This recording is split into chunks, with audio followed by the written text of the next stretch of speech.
Hey guys, subscribe for daily content. And if you're shopping for gear, make sure you check out the description for the newest items at some of the very best online retailers. There's also links for some of the items that I personally recommend. Thanks! What's going on YouTube? Metal Complex here, and today I've got another interesting knife review / knife overview to share with you guys. This is the Herman Knives Ishtar, and this particular version is a very, very dressy, super crazy custom variant it's actually black Timascus, so zirconium infused Timascus, and then Damacor, which is of course a Sanmai of Damasteel, and then the Damasteel company's proprietary mix for the core composition, which is similar to Van X. Sorry, that's a mouthful. We're going to talk all about it. This knife is made in a much less expensive. I'm sure you're looking at this and going, great, I'm sure that's really expensive. They actually do make the Ishtar in exactly the same level of quality, Mr. Bartosz Herman.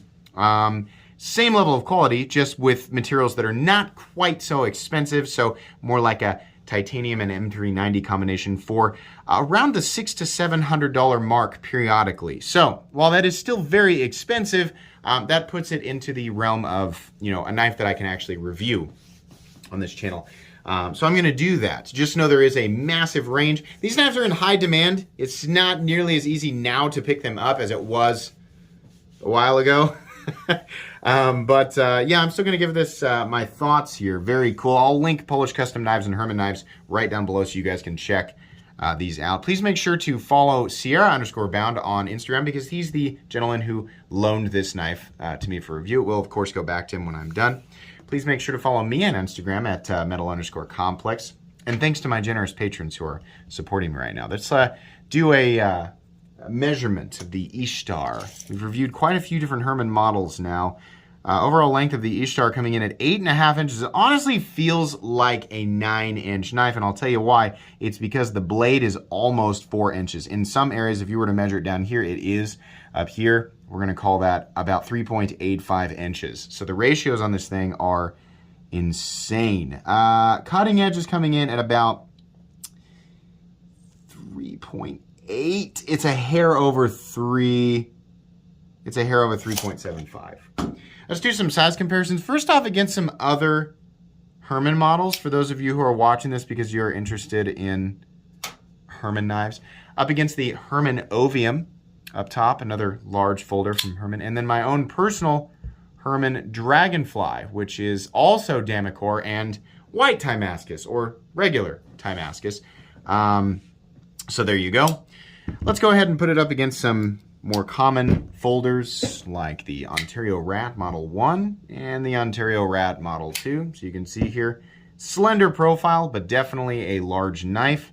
How about up against the Spyderco PM2 and the Spyderco Para 3, which is lost. There it is, Spyderco Para 3. You can see here, definitely still much larger. It's the cutting edge, the blade to handle ratio on this thing is just crazy, and that's really what makes it appear so large, at least in my opinion.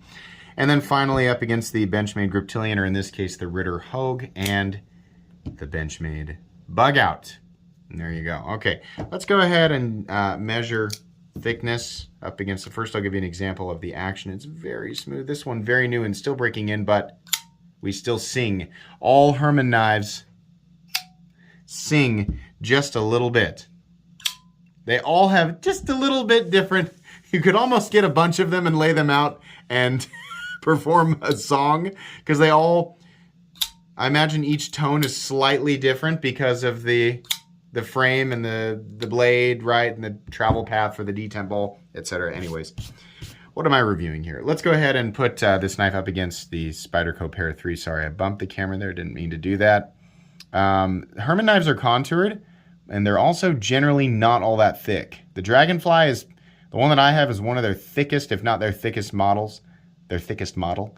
But you can see here, we're contoured and still coming in slightly thinner than Spyderco Para 3 for the Ishtar. This knife reminds me a lot of the Slim. For those of you who own or have seen the Slim, it reminds me a lot of the Slim. Length and height up against the PM2 and Para 3. This is one of those knives that is long in handle, but because of its slender profile and fairly, I say fairly, low profile flipper tab, this will not carry like a large knife. It will carry much smaller than what you would normally expect for a knife with a very nearly a 4-inch blade. I would do a hardware check for you guys. I'll tell you right now, these are T6 screws, and while it looks like, oh, you know, some kind of proprietary, whatever custom pivot you end up with, because they have a lot of different pivot options, some of them are more proprietary. Like, here's an example. Like, my Dragonfly has a pivot that's the same as this guy, but then there's also this one, right? He builds a titanium pivot tool for each knife, and you will receive that with your knife. So if you want something more like traditional Torx, it's not real. I mean, like, I'm sure you could jam a Torx head in there. I would just use the tool it came with. It would be nice to have the option for just a regular sort of, you know, like universal Torx pivot, like a T8 or a T10 or something like that. But I think it's cool. And when you're buying a knife of this caliber, it's kind of nice to have something that's unique. So yeah, the fact that he provides the tool with the knife, I can't really complain. You know, it's kind of like I've always said. So there you go. Blade stock thickness on the Ishtar, if I'm pronouncing that correctly. I sure hope I am. Calipers just barely hanging in there. We need new batteries. We are looking at 120 thousandths, so not a super duper thick blade stock. Weight on this guy, the weight is going to vary. These are full Timascus scales, which is essentially, it's just going to weigh the same as a full titanium one. If you have a large carbon fiber inlay or some other, you know, other varying factor, then maybe the weight will be different. But generally speaking, I think these will all weigh right around 4.4 ounces, which is pretty good considering, again, you have a nearly 4-inch blade. The ratios are not perfect, but they are really impressive. It gets harder and harder and harder for everything to sort of balance out. At least it's less and less and less common for things to balance out on larger and larger and larger knives. So I would say that's pretty good. Have we done everything there? Have we waited? I think we have. So this is more like we've got a bunch of, actually 3 different examples of patterns here from Herman. We have this sort of vertical wavy pattern. Then on the Ishtar, we have this horizontal wavy pattern, which I really like. That's probably my favorite. And then we have this kind of seashell pattern, which is what is on my Dragonfly. Also beautiful. Point is, the texture patterns that he does are amazing, and they offer a little bit of extra grip, which is something that I very much enjoy. The texturing is not just nice to look at, but it makes you feel, you know, secure when you're holding on to this. The ergonomics of this knife, as is the case with every Herman that I have ever handled, are beautiful. They're so good. And despite the fact that we have yet another kind of unnecessarily elongated clip, all of Herman's clips, they're just a bit too long for me, but they work, right? Like, most of the time, I like the clip to be about 30% the body of the knife. But if you're gonna do an elongated clip, it needs to be flat, probably contoured, and no ultra sharp edges. This clip follows the body of the knife around the back end, so it's more towards the back, middle of my palm. In any case, because this is all flat and nicely knocked down, honestly, there's no hot spot. It's incredibly comfortable to hang on to. We can see here how beautifully chamfered the edges are. That's real nice. Nice big area for your index finger, though it's not one that's so aggressively carved out that it's like, put your finger here, it can't be any. No, you can kind of move around a little bit. That's the best way to do this. This knife is super, super comfortable to hang on to, whether you're wearing gloves or not, right? I know people say, why does it even matter? Nobody's ever going to use it. You're wrong. If you think that, you're wrong. Most people who venture into any specific territory of like this, right? This is obviously a very, very, very expensive knife, right? But people think that about $100 knives, right? There's people who say nobody'd ever use a $100 knife. There's people who think that about $500 knives, about $1,000 knives. I personally have a $1,500 knife that I use on a nearly daily basis. The truth is that as you climb the ladder and buy more and more and more expensive knives, whatever previous tier of expensive becomes, your user tier. That is generally the case with lots of people, and it's, commonly shared information amongst people who buy this type of stuff. So, yeah, people do. So it is important, absolutely. And this is absolutely a knife that is built to be used, even though it is shiny and colorful, which would suggest otherwise. Very, very comfortable ergonomics. The disengagement of the lock bar, this is a titanium, a countersunk titanium lock bar, which is, I just have found to be infinitely better than a frame lock. Why? Because squeezing it or using it will not affect the lockup or the geometry of the lockup. You're not going to force the lock bar further in than it needs to be. The flipping action is completely and totally unhindered by unnecessary pressure on an exposed lock bar because it's countersunk underneath the frame. It's just better. Flipper tab on this guy, it's a little pointy, right? I mean, like, that's kind of the way it is on all of his knives, especially on the Dragonfly. So I would approach this with a light switch flipper tab. It's not quite as bad as my Hinderers, but it is pointy. If you go to push button it, you're gonna feel it. So make sure that when you're flipping this, you flip it in light switch fashion and you'll have a much better time. The blade is this sort of, yeah, it's like a harpoon blade shape. So you have this little harpoon notch right here and then a little swedge. The rest of the knife is flat ground. A lot of people look at blades like this and say, okay, it's real pretty, but it's obviously decorative Damascus, not meant to be used. No, this is not regular Damascus. This is Damacor. That means that the jacket on this, or the layers on the outside, you can see there's a core in the middle, and then there are layers on the outside. The outside layers are Damasteel, which in and of itself is a composition that is also performance-oriented, much, much more performance-oriented than what I call Amazon Damascus, which is the cheap crap that you buy for 15 bucks on Amazon that just looks, wavy. You can make Damascus with any two compositions.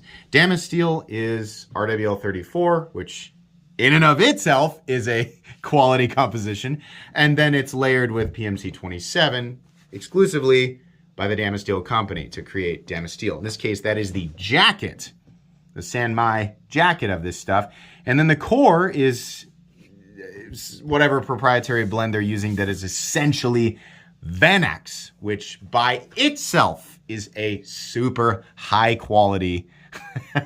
we're talking like incredible edge retention, great toughness, nearly impervious to, well, it basically cannot corrode. I think it technically can, but it's very unlikely. Yeah, so all of that, and then we have a triple composition here. So no, this is not just meant to look pretty. The fact that it does look nice is a bonus, but this is some seriously performance-oriented stuff. Now, that's going to cost you a lot of money getting something like this. The Herman knives, they work with M390 and M398, if I'm not mistaken. I don't know if there are other compositions, if they do like CTS, XHP. I'm not really sure. I think it's primarily M390 and M398, which are great and are going to work well with this geometry. The final cutting edge is very thin. It's razor sharp, and you can see how aggressively it tapers down to a needle-like tip. So yeah, this thing is going to slice, and it's going to slice effectively. Something I love about all Herman knives is the doming off of the screws on the other side. That's something you'll see on all of his knives. That means that the screws go all the way through to the titanium, and some people fret about that. They think, oh, that means the titanium is threaded. So if you were to jack up the threads on a titanium scale versus, something like this where the threads are in the standoffs, right? So if you jack the threads up on steel standoffs, well, then you just replace the standoffs. If you were to jack up the threads on the titanium, you're out the whole titanium lock side. Pretty unlikely that that's going to happen. From what I understand, talking with various custom knife makers who run the screws all the way through, I get that if that did happen, it would be really bad, but it's very, very unlikely. So I wouldn't worry too much about it. I think it looks really nice how they've got this. We have a beautiful backspacer that comes to that sort of, it's almost like a hatchet head. You know, the front, how that sort of comes together in, what is it that I'm trying to say here? I don't know. It just looks really nice how it comes together to that point, to that crest, right? Or apex, whatever you want to call that. This, in this case, is also Damascus, but depending on, you know, the version of the knife you get, it might be something like G10 or carbon fiber, right? So that's great. I'm sorry, it's also black Damascus in this case, I believe. So it's got zirconia infused in there. Then we have the pocket clip, which it goes really well with the knife. All the characteristics, it's all very good as far as following the body lines and everything. And there's even an area milled out underneath it. Not sure that that's necessary, but it's nice that they do that. Very easy to get these things in and out of your pocket. The clips function really great. It's one of those things where I'm like, it's too long. And then if someone were to be like, well, how does that make it not work as well? And I'm like, well, normally it's a problem, but in this case it's not, because the clip's not a hot spot because of the way that they've milled it. So generally speaking, I find that longer clips create an issue for me, but this is just an example of a longer clip that works, and you just have a longer pocket clip, right? So there you go. Flipping action and consistency, basically how the blade feels on the pivot. Very consistent, very smooth. We have an external stop pin right here. We have deep shouldering, so that blade wraps nicely around the stop pin. No blade play, up, down, left, or right. Very, very solid. No pivot lash. And a nice clicky detent. I'll let you guys see that again. Oh yes, very nice. Centering also, as is always the case, or I found with every Herman knife that I have ever handled, the centering is spot on, which is wonderful.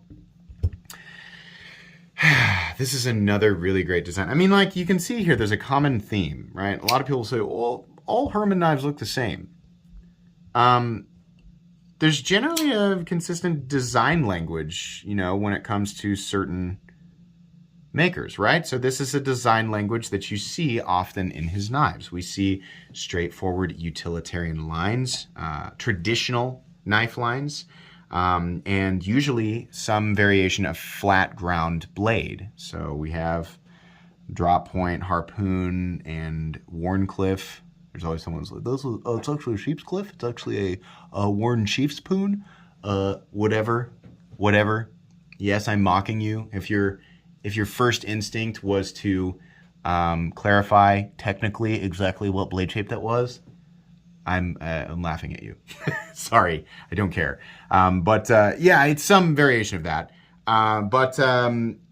Yeah, we see a lot of the same types of things, and we don't see a lot of variation. It's not a bad thing, right? The nice thing is that if you like the look, if you've ever looked at a Herman knife and go, I think I like that quite a bit. I wish that there was a slight difference in blade or a slight difference in handle length. Chances are he's got a model that's just slightly different enough that it's going to cater to you, you know? And that's generally what we see with any knife maker. Some of them, their designs vary widely, and there's just hints of, you know, certain design characteristics. But if we're talking like, you know, let me use Rick Hinder, for example. Yeah, it's pretty easy to look at it, you know, when you see a Hinder knife and go, that's a Hinder knife. It's no different here, right? This is another really, really great example. Just masterwork knife. The fit and finish on these things is incredible. And what we're looking at here, depending on how you define custom, is either custom or semi-custom. Whatever category you put it in, these are so competitive. It's some of the very best quality that you can get right now. With knife prices going up in all categories, right? This is we are not talking about production, right? Spydercos and Wee knives and Benchmade. No, we're in a totally different caliber of knife world, right? You want to talk functionality, overall quality, fit and finish, execution, and just generally a really, you know, good idea of how a knife is supposed to fit in a human hand.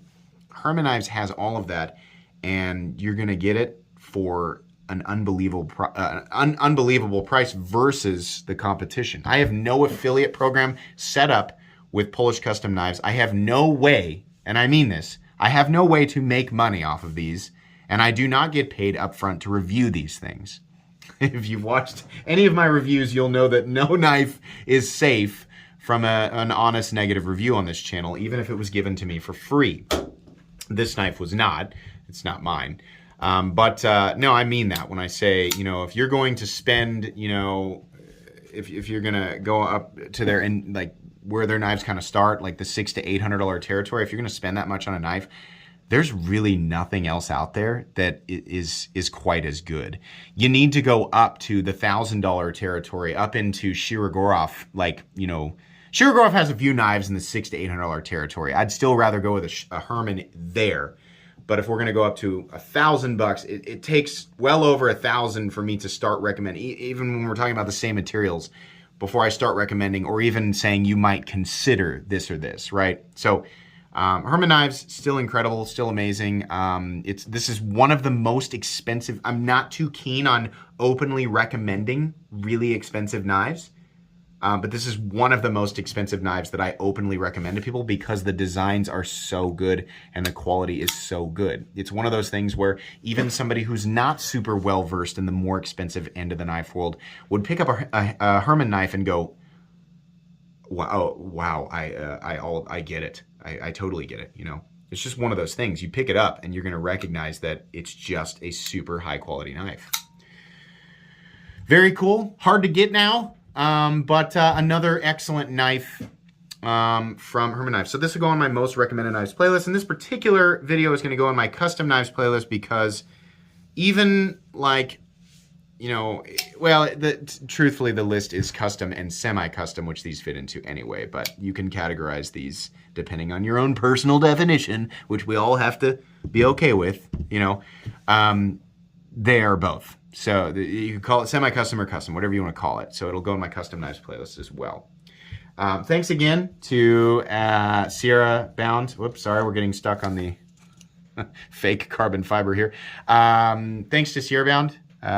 Please make sure to follow him on Instagram. Thank you for letting me check out your one of your really, really sweet knives. Again, please make sure to follow me on Instagram at metal_complex. If you enjoyed this video, leave a like. If you'd like to check out my other content, I do, of course, have lots of videos of knives that are either expensive or inexpensive that I do or don't like, so check those out. And if you enjoy all my content, go ahead and click on that Metal Complex logo right there and subscribe because there's definitely more coming. Thanks again for watching, everybody, and have a great day.